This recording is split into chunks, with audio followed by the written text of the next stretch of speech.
দেখেন গাইস, এটা হচ্ছে কার পার্ক। এটা গাড়ি রাখে এখানে। এটা আপনার 4 থেকে 5 তলা। এখানে উপরেও গাড়ি রাখার জন্য মানে সিস্টেম করে রাখছে। দেখেন মার্কিং দেওয়া আছে, লট দেওয়া আছে গাড়ির। ঠিক আছে, এই যে কার পার্কের নিচে রাস্তা। এবার আশেপাশে যে বিল্ডিং গুলো দেখতেছেন, পাশাপাশি বিশাল বড় বিল্ডিং।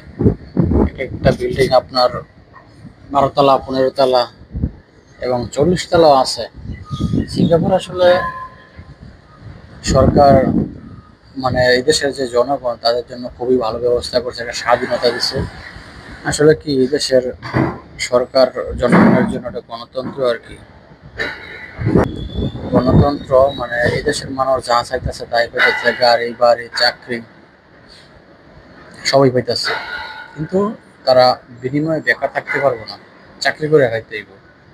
তাও ভালো, আপনার এই দেশের সরকার, আপনার লেখাপড়া করছেন, লেখাপড়া শেষ, আপনি চাকরির পিছিয়ে করবেন বা আপনি চাকরি খুঁজতেছেন, আপনার খোঁজা লাগবে না, আপনার এই এরা খুঁজে বের করবো।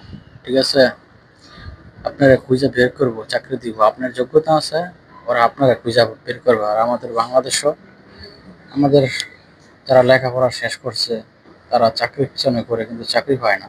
কিন্তু এই দেশের সব সরকার হচ্ছে গিয়া চাকরির জন্য মানুষ খোঁজে, কোনো টাকা লাগে না, ঘুষ লাগে না।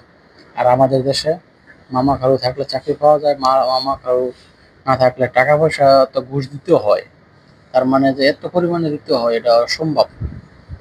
অনেকের ক্ষেত্রে জুলুম হয়ে যায়, এরপরও চাকরি পাই না আমরা। ঠিক আছে, আর এই দেশের সরকার অনেক ব্যবধান।